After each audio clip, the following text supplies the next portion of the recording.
Welcome back to the deep dive. Today, we are strapping in for, well, a really high-velocity, high-stakes deep dive. We're looking at the technology that's fundamentally reshaping how we define and interact with information itself. Exactly. We're tackling two sides of the same coin, really. Yeah. How do you determine verifiable truth in the newsroom? Right, with deepfakes and everything. Precisely. And at the exact same time, how is that same kind of AI technology being used to generate comprehensive, super-fast business insights? We're talking global companies here. It's this tension, isn't it? That's what really struck me. It is. That's the core mission for us today. Right. We've tailored this whole discussion to what professionals are facing right now. Like, how do you verify a synthetic video of a candidate endorsing something crazy, a deepfake, in real time? Yeah, the speed is critical. And on the flip side, you've got this huge mess of corporate data, right? Often siloed, totally inconsistent. Mhm. How do you turn that into an actionable report that actually drives strategy? And do it in like 10 seconds flat. That's the promise, anyway. It is. So we've unpacked stacks of sources. We're looking at specific AI tools for journalists fighting disinformation, and also exploring how similar AI is automating, speeding up, and frankly, strategizing corporate data reporting and analysis. And what just jumps out immediately looking at both these areas is this incredible challenge. It's almost a paradox, you know? We're chasing these huge promises of AI, incredible speed, massive efficiency, sometimes unprecedented accuracy in finding patterns. Things humans just couldn't spot. Exactly. But standing right against that capability are these profound ethical questions. And honestly, existential ones too. Definitely. For journalists, it's questioning the very idea of truth when content can just be generated. And for data analysts, for executives, it's the risk of bias in the algorithms skewing decisions worth billions. Yeah, the stakes are incredibly high on both fronts. So, our deep dive today, it's designed to give you specific, memorable examples. We'll look at the tools tackling these problems and really explore this crucial balance between what the tech can do and our human responsibility in using it. Okay, let's start right on the front lines. The modern information war, you could call it. The newsroom. Because disinformation isn't just there anymore, is it? Oh, not at all. Yeah. Thanks to generative AI being so readily available, it's accelerating. It's being democratized even. Volume is the real challenge now. Just the sheer amount of stuff to check. Absolutely. The volume and the speed of content production, especially synthetic stuff, fake videos, fake audio, human verification teams alone, they just can't cope anymore. It's impossible. So AI isn't just nice to have, it's essential. It's created this clear, undeniable mandate in newsrooms all over the world. I saw one quote from an editor-in-chief at Check Climate Africa. They said AI has transitioned from being a novelty to an essential ally in the fight against mis and disinformation. An essential ally, that's strong. It is. It completely transforms workflows because it gives you the ability to quickly analyze all kinds of content, text, images, video, audio. Without that kind of algorithmic support system, news organizations are just always going to be playing catch-up, always behind the curve. Okay, let's unpack that. Let's look at some specific tools. Starting with multimedia verification, this feels like the sharp end of the stick, tackling deepfakes. Right. We really have to begin with Sensity AI. Many listeners might actually remember it by its old name, Deep Trace Labs. Ah, yes. This is a seriously advanced AI tool. It's engineered specifically for digital forensics, basically designed from the ground up to detect fake multimedia content. So it's going after things like face swaps? Exactly. Sophisticated face swaps, synthetic media created using specific machine learning frameworks. It's built to spot those telltale signs. Okay, let's maybe pause on the tech for a second. Synthetic media detection. We often hear about GANs, generative adversarial networks. Can you break down why a tool like Sensity is effective against them? Because GANs are designed to be good fakers, right? They are. GANs are, well, they're a fascinating bit of AI architecture. You basically have two neural networks locked in a battle. One's the generator. Its job is to create the most realistic fake image or video it possibly can. Trying to fool the other one. Precisely. And the other network is the discriminator. It's trained specifically to spot the difference between the fake stuff the generator makes and the real deal. Sensity AI is essentially built on that discriminator logic, but supercharged. Okay. It uses this multi-layered analysis approach. It goes way beyond what a human eye could ever catch. It's scrutinizing inconsistencies at the pixel level. Tiny details. Microscopic differences, like how light reflects off a synthetic face versus a real one, or how consistent the digital grain is across different parts of an image. It also digs deep into the file structures, looking for weird metadata anomalies. And it analyzes audio patterns, too, to catch audio deepfakes. So it's like looking for the digital fingerprint the generator forgot to wipe clean. You could put it that way, yeah. Yeah. And that immediate, real-time forensic analysis is just crucial when news is breaking. Absolutely. You need answers now. Exactly. The real utility here is getting those real-time alerts. That instant feedback loop is essential for a quick response if a deepfake starts spreading like wildfire. Think about an election cycle. A synthesized political statement could go viral in minutes. Devastating potential. Huge. But it's important to note, this level of advanced proprietary tech, it comes with custom subscription pricing. It's Yeah. not cheap. Right now, this is a specialized high-cost investment mainly for the big media organizations. Okay, so that's the high end. What about tools that are maybe more accessible? Foundational stuff for the everyday journalist dealing with suspicious images or videos they find online. Right, that brings us nicely to the InVid Weaverify plugin. This one is really valuable. It's free, it's accessible, and it's particularly good for verifying social media videos and images. It's kind of a workhorse for verification teams because it's powerful but also quite simple to use. A workhorse, I like that. What does it actually do? What's the practical functionality a journalist would use, hour to hour? It has several really key functions. First, it extracts metadata from media files that can give you clues about where it came from, potential tampering, that sort of thing. Basics. The basics, yeah. Second, and this is crucial, it fragments long videos. A standard reverse image search doesn't work well on a video clip. Wait, it needs a still image. Exactly. Yeah. So InVid breaks the video down into individual frames or keyframes. Then the user can run reverse image searches on those specific frames. That's huge for figuring out if the video content is actually old footage just being repurposed for a new false story. Checking the context. Very smart. Very. And finally, it just lets users examine individual video frames really closely, looking for those visual telltale signs of manipulation. It's about slowing down content that was specifically designed to spread fast. Makes sense. Okay, let's pivot a bit. From images and video to analyzing text and claims, this is still a massive battleground for misinformation, right? Especially with real-time political coverage, speeches, articles. Huge. And for text-based fact-checking, especially looking at patterns, there's a UK-based organization called Full Fact. They offer a whole suite of tools called Full Fact AI. Full Fact AI. Their focus isn't just on verifying one single claim. It's more about tracking the flow of disinformation, identifying who's spreading it, and analyzing these larger patterns of misinformation across lots of different mediums. That sounds like a pretty sophisticated operation. How do they even handle the sheer volume of information? Spoken stuff, written stuff, all coming in at once. Their key capabilities are extremely advanced. They use sophisticated transcription models that can handle audio and video basically in real time. Wow. So as they're transcribing, say, a political speech or a live stream or even news articles, their AI suite is actively detecting potentially false claims right there as it happens in the stream. So, like if a politician repeats some statistic that was already debunked? Exactly. If it's a previously fact-checked claim that was proven false, the system flags it instantly. This helps fact-checkers prioritize what they need to look at.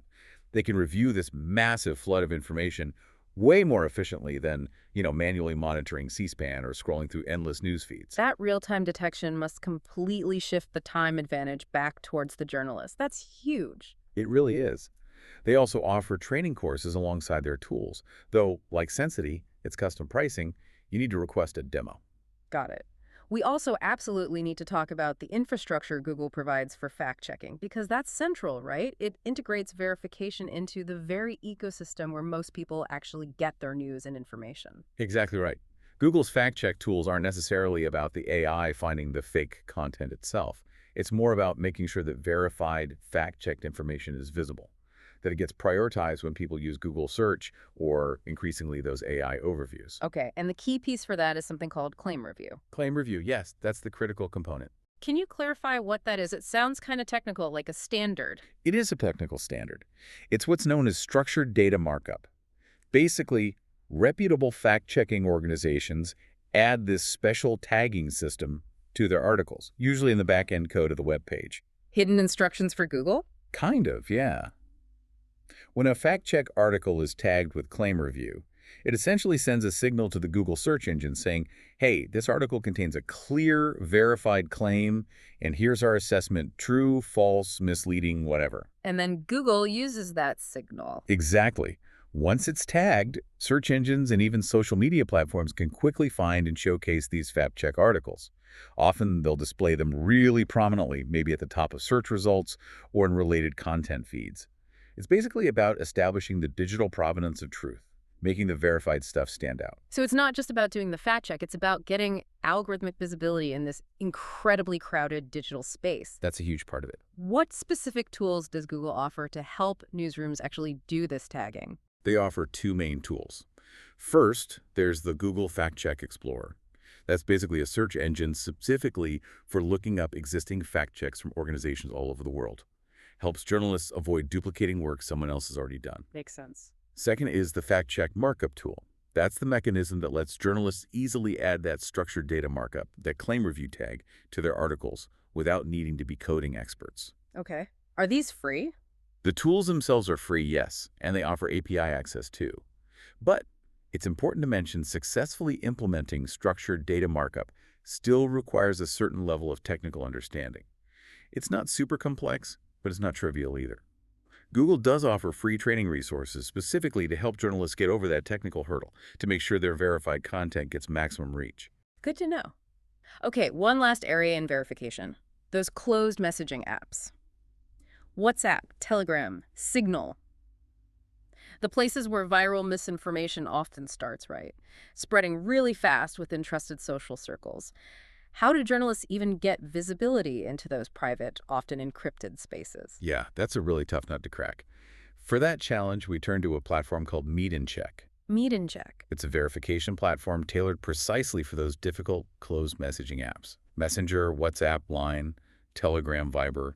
The list goes on. The traditional fact-checking model of just monitoring public news feeds, it just doesn't work for this stuff. So how does Meet and check operate? Organizations use Meet and Check to essentially set up communication channels like tip lines where people can submit content they've received on these closed channels.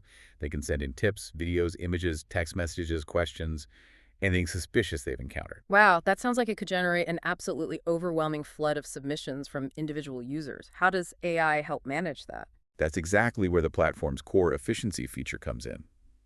The AI groups similar queries or identical pieces of content together. Ah, deduplication, basically. Sort of, but smarter. It identifies identical videos or text messages, even if they've been forwarded by hundreds of different users, maybe in slightly different formats or with different captions. This allows the fact-checking teams to see the patterns of disinformation much more efficiently across all those user submissions. They can spot the original source faster, understand the scale, and then respond with verified information more effectively. Without that automatic grouping, they'd just be drowning. Drowning in redundant submissions, wasting hours. Yeah. However, this capability comes at a cost. Meet and Check is definitely on the expensive side for many organizations. Their tiered plans start at around $400 a month, plus there's usually an activation fee. Okay, so we've established AI provides these essential, almost surgical tools for fighting the fire of disinformation. Yeah, it's a necessary toolkit now. But we have to acknowledge the fire itself was often fed, or at least accelerated, by that first wave of generative AI systems, Yes, right? the irony, isn't it? It really is. So now we have to look at the flip side. The massive kind of existential challenges AI poses to journalism itself, because the skepticism about AI is intense, and frankly, for very good reason. Oh, absolutely. You hear these two incredibly loud narratives about AI all the time, don't you? There's the extreme, almost utopian optimism. AI will solve all our information problems. And then there's the deep existential dread. AI will destroy human institutions, take all the jobs. The hype versus the doom. Exactly. And investigative journalists like Christo Bushek, they warn us we need to be really suspicious here. Because often these two prevailing narratives, they're coming from the same organizations, driven by the same economic and political interests. Interesting point. It suggests that AI shouldn't just be treated as, a pure technology we just adopt unquestioningly. We need to critically investigate it as a political, cultural, and social project in its own right. It warrants our deepest scrutiny. That critical eye leads us directly to this crucial consensus that came through really clearly in all our sources. AI needs to be understood as augmented intelligence, a strategic partner maybe, but absolutely not a replacement for human work. That distinction is paramount. It's everything. Yeah. Dr. Sally Kahn really emphasized this. AI is not a journalist. It's here purely to assist, to handle the volume, to automate the repetitive stuff. The grunt work. The grunt work, exactly. News organizations need to internalize that the human factor, the journalist making the call, the editor applying judgment, the ethical decision maker that has to remain absolutely central. She argues, very convincingly, I think, that before rushing out to adopt the latest shiny AI tool, organizations must first look inward. Assess themselves first. Yes. Assess their existing structure, their processes, the skills their people actually have. Because integrating this technology successfully, it's fundamentally about shifting how we approach news engineering, resource allocation. It's an organizational change challenge as much as a tech challenge. Okay, and here's where the crisis really deepens, I think. It moves beyond just verifying facts and touches the very foundation of the news business model itself. Investigative journalist Carl Miller highlighted these two technical realities that journalism just has to live within now. Let's really dig into those because they feel like they completely redefine the battlefield. Okay, reality number one, according to Miller, content will be produced at infinite volume. And critically, it will often be indistinguishable from reality. Infinite volume, indistinguishable. Wow. Yeah. He argues we need to stop focusing all our training efforts on teaching journalists to spot the tiny little glitches in deepfakes. That's just not a future-proof strategy. The fakes will get too good. Okay, so that's reality one. What's number two? Reality number two. Audiences will increasingly interact with all content via large language models, or LLMs. So not going directly to the news site anymore. Exactly. This is the radical shift. Search, traditional search, is declining. People are using things like ChatGPT or Google's AI overviews to just get aggregated answers. They're bypassing the click to the original source. The LLM is becoming the intermediary for content consumption. If the LLM becomes the main gateway, then what happens to the news organization's most valuable asset? Which is, its brand, its direct relationship with the audience. This is the crisis of visibility. It's huge. When platforms like Google roll out AI overviews, or services like ChatGPT Search start aggregating, summarizing, synthesizing content from 3 or 4 different articles, even if they put citations at the bottom. Which sometimes they don't. Or they're hard to find. A huge question arises. Will the audience truly recognize, or even care, that the information they just got actually came from your reputable news source? What happens to a news organization's brand equity?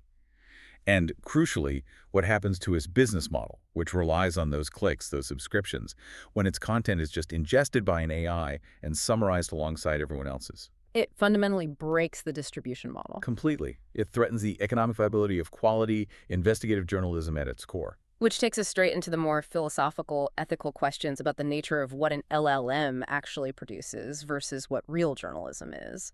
It sounds like we're maybe confusing speed and fluency with actual knowledge. That's precisely the point we need to hammer home. We have to make a critical distinction. Journalism is the business of knowledge. We document history, we hold power accountable, we generate new verified data points through investigation, through sourcing. Right, creating new facts. Creating new facts. LLMs, however, fundamentally they are language machines. As AI futurist Nikita Roy puts it, an LLM, at its most basic function, is just predicting the next most statistically likely word in a sequence. Just guessing the next word based on patterns. Exactly. It's built entirely on statistical patterns it found in its massive training data. It doesn't have an inherent desire for knowledge or verification or truth. It just wants to sound plausible. And that statistical guessing leads directly to the risk everyone talks about, hallucination. Angie Drobnik-Holin had a great quote. She called it a pleasant way of saying they lie. Yes, that's a good way to put it. Hallucination is the term for when LLMs generate information that sounds perfectly plausible, totally fluent, maybe even authoritative. Yeah. But it's factually false, completely made up. We've seen some wild examples recently. Oh, yeah. The Google AI overviews suggesting people put non-toxic glue on their pizza to keep the cheese from sliding off. The pizza glue, yes. Or bizarre medical queries suggesting human pregnancy lasts 12 months. The LLM is designed to provide a fluent answer, whether it has any factual grounding for it or not. It fills the gap. But hang on, the narrative from the big tech companies, the ones building these models, is always that hallucination risk is rapidly decreasing, that the newer, more sophisticated models are getting much better, much more factual. We should push back on that a bit, based on what the sources showed, right? Yes, we absolutely should. That is a crucial point of debate within the expert community right now. Chris Abushek, he highlighted studies, including one referencing findings by the New York Times, no less suggesting that OpenAI's newest models might, in fact, be hallucinating more than previous versions in certain specific contexts. More, not less. Potentially more in some areas. One study suggested they were retaining sometimes 48%, sometimes as high as 70% of the old factual errors from previous models. It seems to be often due to the sheer complexity of the new model architectures. It makes their output fundamentally unreliable for statements of pure fact, especially if the information needed is specialized or niche or very current. So relying on them for core truth statements, still very risky for news outlets. Deeply problematic. While the tools and techniques for reducing hallucination are definitely evolving, using LLMs as a primary source for factual claims, still a major gamble for any organization whose reputation depends on accuracy. Okay, so if the AI itself is generating misinformation and people are using these AI tools constantly, Yeah. we potentially enter this terrifying feedback loop. You called it data poisoning or corrupting collective memory. This is maybe the most profound systemic risk of all. Dr. Sally Kamud raised this specific concern. As people consume and then repeat and then share media generated by LLMs, it actively starts to affect our collective memory, our shared sense of what's true. How does that work in practice? Well, imagine a specific false statement, let's say, asserting that a certain politician definitely endorsed some criminal act when they didn't. If that false statement is repeatedly generated by an LLM, maybe in search results or chatbot answers, and users see it, believe it, maybe repeat it in online discussions, gradually it starts to become a perceived fact within the digital ecosystem. Even if it was never reported by a legitimate news source? Exactly. Even without ever being printed in a newspaper or verified by a journalist, it just permeates the information environment through the AI. So the stakes here are just massive.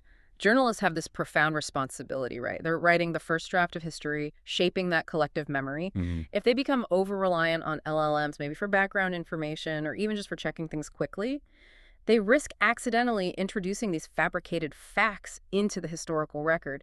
And once that happens, reader trust is just gone, completely eroded. Precisely. We're talking about the fundamental integrity of the data stream itself. If the very tools we start using to research and verify information are themselves capable of injecting sophisticated falsehoods, the whole structure of factual reporting gets undermined. It's incredibly dangerous. And speaking of responsibility, there was this really strong consensus among the panelists we looked at, underscoring a massive imperative for the journalism profession itself, AI literacy. Yes, a very strong consensus on that. Journalists need to rapidly become highly AI literate. Mm. You could argue they need to be some of the most literate people in society when it comes to understanding these models. Why is that so critical? Two reasons. Two distinct reasons, yeah. First, they need to be able to inform and educate the public, explain what this technology actually is, how it works, what its real limitations are. They need to cut through the marketing hype and the tech jargon and explain the mechanisms simply. Demystify it. Demystify it. And second, they need to be literate enough to effectively scrutinize and counter the narratives coming from the technology companies themselves. The companies that are currently controlling the narrative, controlling the data, controlling the platforms. Hold them accountable. Hold them accountable. And we also have to scrutinize how the data itself is labeled. The process of giving meaning to raw data points. That process can be used for things like censoring content or selectively enforcing algorithms in ways that aren't transparent. We've seen examples with companies like Meta and X, especially during times of crisis. Journalists need the literacy to investigate that layer too. Okay, let's transition now. Let's move from the newsroom to the world of business. Here, the goal isn't fighting deepfakes, it's fighting something maybe more mundane but just as challenging, the operational inefficiencies baked into manual data management. The struggle against the spreadsheet is real, isn't it? Oh, it's immense and, frankly, really costly. Yeah. The whole problem of manual reporting, it's systemic in so many organizations. Our sources consistently describe it as slow, incredibly resource-heavy, and just notoriously error-prone. Someone always messes up a formula. Always. One report highlighted that sales teams frequently spend more time troubleshooting complex spreadsheet formulas, fixing broken VLOOKUPs, untangling pivot table errors than they spend actually analyzing the insights those spreadsheets were supposed to deliver in the first place. That's crazy, all that time wasted. It's a huge administrative burden, and it directly leads to delayed decision-making, reporting inconsistencies between different departments, and ultimately, missed revenue opportunities. Growth basically gets bottlenecked by this repetitive, low-value admin work. So, okay, the core promise of automation here seems pretty straightforward then. It's about transforming these vast, often messy, disparate data sets into actionable reports and insights, but with minimal human grunt work involved. That's exactly it. Automated reporting uses sophisticated AI and machine learning to deliver much quicker turnaround times. Yeah. And, crucially, it fundamentally shifts the focus. High-paid analysts should be anticipating future opportunities and challenges, not just analyzing what happened last quarter. Moving from reactive to proactive. Precisely. The measurable benefits are dramatic. We're talking immense time savings, the elimination of those reporting inconsistencies you get from manual copy-pasting, and generally a much higher level of accuracy. And we can actually point to hard data on this. Oh, yeah. There was a Harvard Business School study looking at specialists using AI tools. It showed a really compelling efficiency transformation. The users who had AI assistants, they finished 12.2% more tasks overall. Okay, more output. They completed those tasks 25.1% quicker. Faster. Makes sense. But here's the kicker. They produced results that were judged to be 40% higher in quality. Wow, 40% higher quality. That's fascinating. Being faster, okay, I get that. But why the measurable leap in quality? What's the AI doing to actually improve the final product, not just speed it up? That quality jump, it seems to stem from two main things. First, just the basic elimination of calculation errors and data mapping mistakes. Manual spreadsheets are just full of them, tiny errors that cascade. AI ensures consistency and accuracy from the moment the data comes in to the final output. Cleaner data, cleaner results. Right. But second, and maybe more importantly, it's about the reallocation of human brainpower. By automating the data assembly, the purely mechanical process, the human analyst is freed up. They can spend their time not fixing formulas, but on high-value, strategic review, validating the findings, adding context, interpreting trends that directly improves the final quality of the insight delivered. That makes perfect sense. You're automating the mechanics to free up the strategy. Okay, let's look at how these AI reporting tools actually work. How do they function as this kind of intelligence augmentation for, say, marketing or sales analysts? Can you give us a concrete example of the speed and efficiency in action? Sure. The Improvato AI agent is a really prime example of this new natural language interface model that's shaking up reporting. The user doesn't need to be a coding expert anymore. They don't need to be a SQL wizard. No complex queries. Nope. They simply type a question in plain English, something like, what were the top 5 campaigns by return on ad spend, ROAS, on each platform for the last 30 days, and can you break that down by region? Okay, a pretty standard but complex question to answer manually. And what happens then? What's the mechanism under the hood that turns that simple English question into a full report? So the AI agent immediately gets to work translating that English question into a complex SQL query. SQL, as you know, is the standard language for pulling data from relational databases. Right. The AI generates the necessary SQL code. It executes that query against this massive unified data set that's been collected from all the various marketing and sales platforms, like Facebook ads, Google ads, Salesforce, whatever. And then it presents a detailed formatted report. You get charts, tables, visualizations, usually in about 10 seconds. 10 seconds. From question to answer. Roughly, yeah. And this ability to instantly cross-reference data from different platforms, different metrics, all in one go, that's what really kills the data silo problem that plagues so many companies. 10 seconds is incredibly fast. But that raises a practical question for me. How accurate is that automatic SQL translation? You know, if the user's query is really nuanced or maybe a bit ambiguous or super complex, does the system require a human check on the code? Or are we just trusting the LLM to write perfect SQL every time? That is the critical area where human expertise absolutely remains necessary, at least for now. While the newer LLMs are getting remarkably proficient at code generation, yes.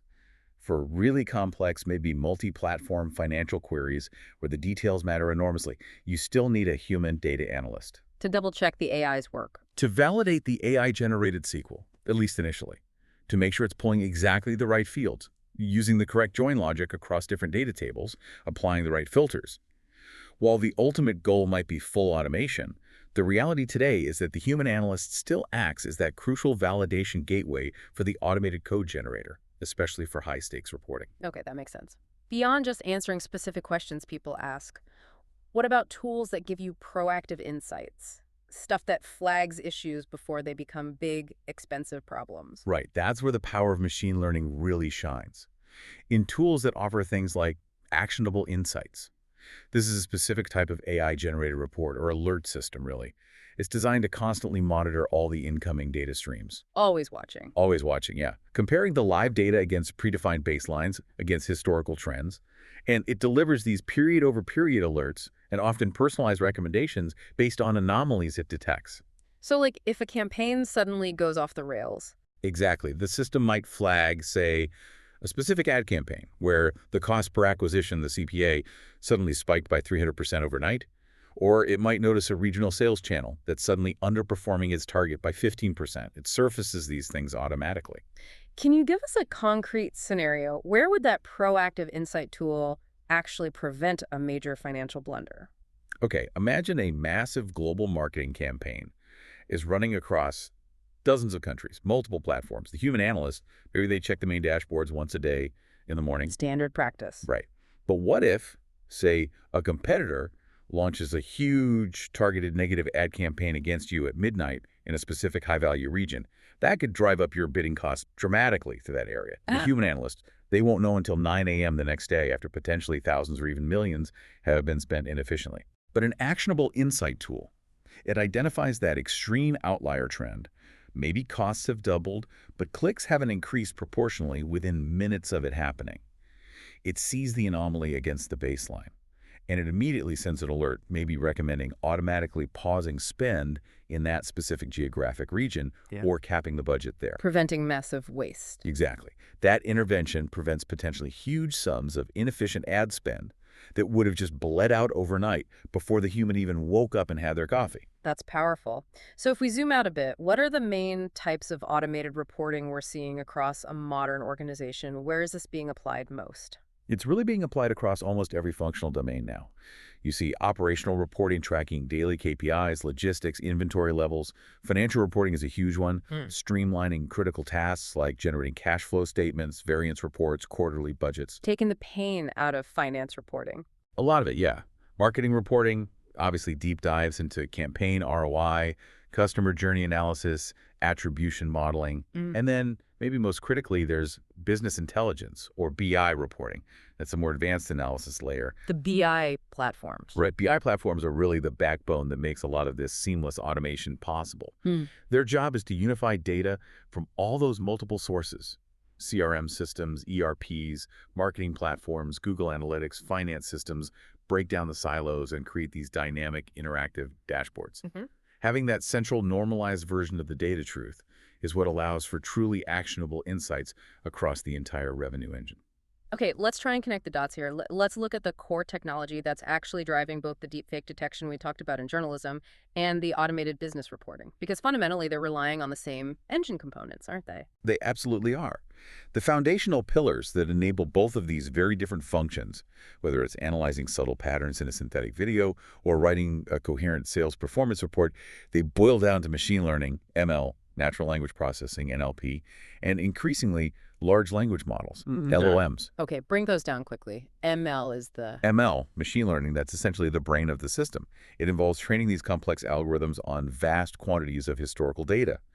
The goal is for the algorithm to learn to discern patterns, extract insights, and make highly accurate predictions, all without a human explicitly programming rules for every single scenario. It learns from the data itself. It learns from the data. Yeah. And then natural language processing, NLP, that's how that pattern-finding brain communicates its sophisticated findings in a way that we humans can actually understand, like that Improvato agent turning a query into a report. Right, the communication layer. Precisely.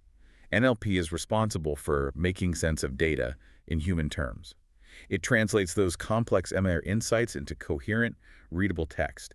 It handles the grammar, the sentence structure, understanding context, making sure the report actually reads like it was written by a human analyst, not just a string of numbers. And then LLMs fit in how? LLMs are basically a very powerful, specialized subset of NLP. They take this a step further by being able to craft really detailed, narrative-driven reports directly from the raw data. LLMs excel at contextualizing statistics, not just saying clicks went up, but explaining what that means for the regional strategy, for example. They make the findings more relatable, easier to grasp, easier to act upon. So it's the synergy between them. It's the synergy, exactly. ML finds the pattern, and LLMs articulate the strategic story behind the pattern. What's fascinating here, though, is that whether you're trying to analyze a politician's speech for tiny inconsistencies that might indicate a deepfake, or you're tracking marketing campaign performance to spot budget discrepancies. The ultimate accuracy of the output in both cases seems entirely dependent on one shared, absolutely foundational It's variable: data quality. data quality. It's the immutable law.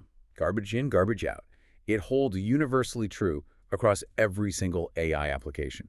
The actual differentiated capabilities of any AI system, whether it's doing forensic analysis or financial forecasting, are directly, inextricably linked to the quality, the completeness, and the consistency of the underlying data it was trained on or the data it's currently analyzing. You can't build a reliable system on shaky foundations. You simply can't. And this is why data management technologies, the kind used by platforms like Improvato, for instance, are so absolutely crucial behind the scenes.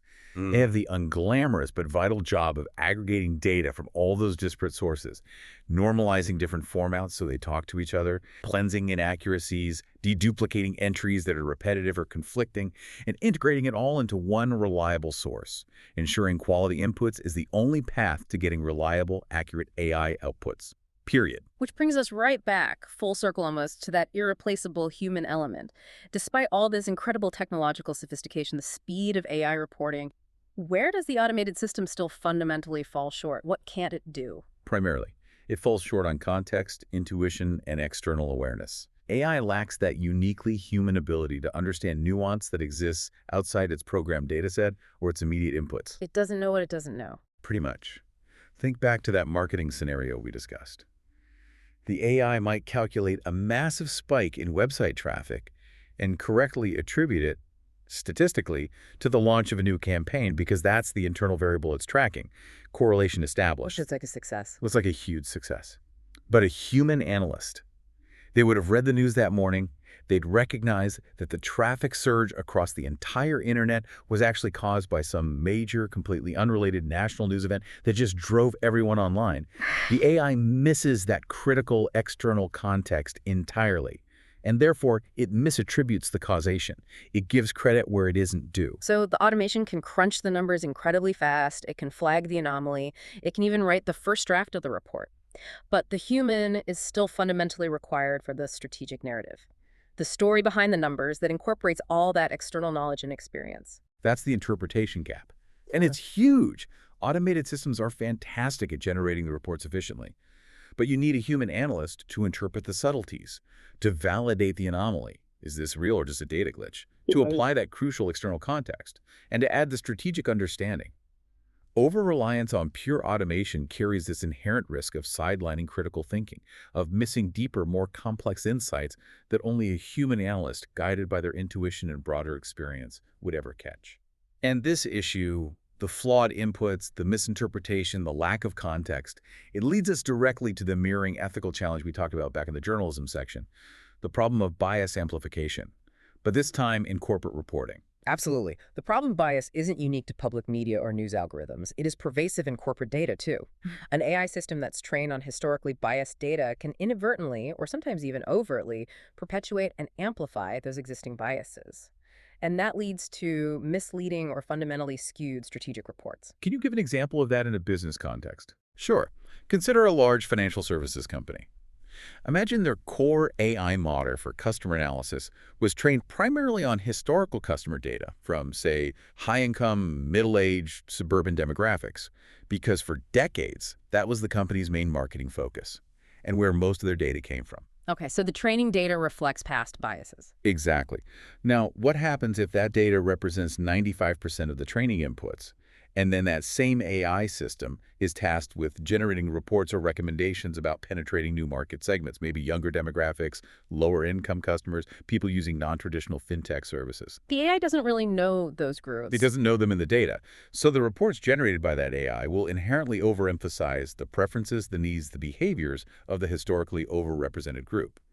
It might, for instance, dramatically misinterpret or simply underrepresent the financial needs and product preferences of those younger, lower-income customers. And that leads to bad strategy. It leads to bad strategy, driven by biased data. This bias, now solidified and presented as objective fact in the AI-generated report, could lead the company to completely alienate a valuable, potentially fast-growing segment of the market. all because the AI's foundational knowledge base was skewed from the very start. Wow. This raises a massive question about accountability, doesn't it? It's very similar to the one facing newsrooms using AI verification. Hmm. If that biased report from the financial services AI leads the company to miss out on, say, $50 million in potential market share from that younger demographic, who takes the fall? Who's responsible? Accountability and transparency. These are major, major challenges across every single sector being touched by AI. Determining who is truly at fault when an automated report contains inaccuracies or harmful bias. Is it the AI system itself? Is it the developers who trained it 5 years ago using flawed data? Is it the current human analyst who trusted the output and used it for their final strategic recommendation? It's often a really gray area right now. No easy answer. No easy answers. Ethical use, responsible use, it absolutely requires ongoing transparency about the AI's exact role in the reporting process. Where did its data come from? What are its known limitations? And it requires constant, rigorous validation of the automated reports by diverse human experts to ensure the system hasn't accidentally amplified existing inequalities or biases, whether intentionally or, more likely, unintentionally. Hashtag outtag outro. So, if we try and pull this entire discussion together, connect it all back to the bigger picture, whether we're talking about leveraging these sophisticated AI tools to fight disinformation and verify potentially fake news. Or using them on the business side to rapidly optimize marketing spend and predict sales outcomes. Right. The single strongest thread running through this whole deep dive, for me at least, is that AI is fundamentally not a magic bullet solution. It's an augmentative technology. It helps, it doesn't replace. It helps, it enhances, it speeds up. It's an incredibly powerful decision engine, no doubt about it. But it absolutely requires robust, constant human oversight. It needs critical thinking to manage its speed, to validate its outputs rigorously, and crucially, to counteract its inherent flaws and potential biases. Yeah, we've definitely seen that duality today. The incredible efficiency you can gain from using high-speed systems like Sensity AI for verification or the Improvato agent for business reporting. Game-changing speed. Absolutely. But we've also seen the inherent dangers, the risks posed by poor data quality, by humans becoming over-reliant on the tech, by algorithmic bias creeping in, and even that existential threat to journalistic brands and business models. All of these things consistently blur that critical line between verified, human-validated fact and merely generated statistically probable content.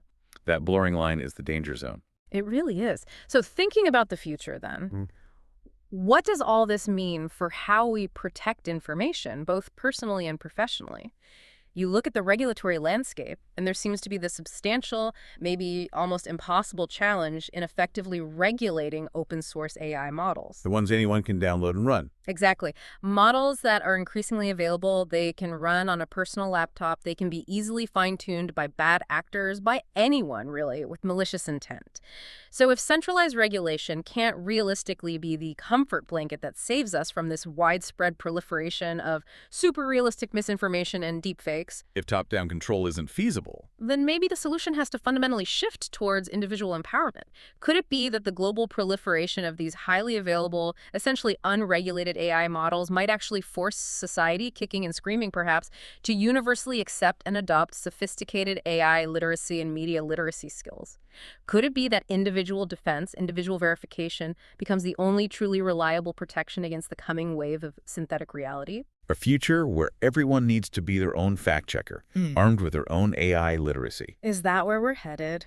That's the crucial and maybe quite urgent question we want to leave you with today.